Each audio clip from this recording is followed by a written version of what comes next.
butterfly can be either here or here, if we're preserving it for the camera, which is the default state of what we're doing.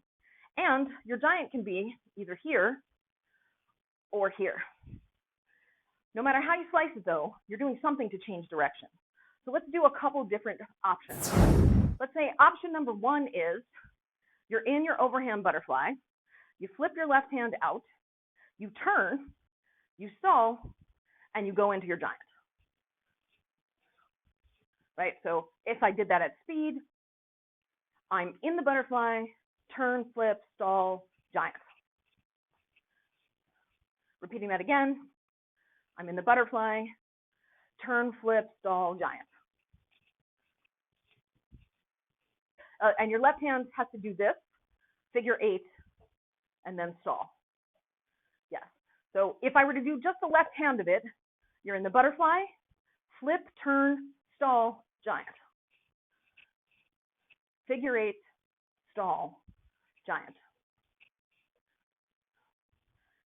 Figure 8 to the back, stall to the side, giant. And when you're doing the figure 8, you rotate your body 90 degrees as you come into the stall and do your giant. So version 1 is flip it behind, stall and turn, go into your giant. Now, we can take that and make it what I would call slicker by, instead of flipping the left one behind and then stalling, we can stall it on the side as we're turning and go into the giant directly. So we're in the overhand butterfly here. Now I'm going to stall my left, don't blink, and there we are. Because as I stall, I'm turning to the left to go into my giant. Okay, so now we've done two different things. Version 1, flip it back, turn, stall, giant.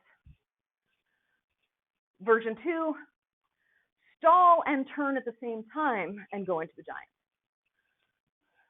Now, we wouldn't want to leave our right hand out, so guess what? We could do the exact same thing going to the right.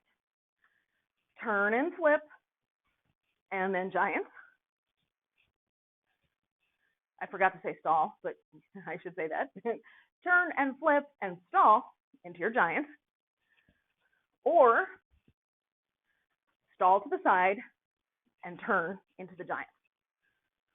So that's 4. We've now done 4 different ways. Okay, so I would encourage you to play with it, but rely on, maybe one day you'll get to it, but like if it's not even moves that you really use, why would you even give a shit, you know? Like on a practical level. I guess this is the ROI conversation, right? Infinite number of things to learn. Sure, you could learn all 4 of these combinations, but you don't need them, so who cares, right?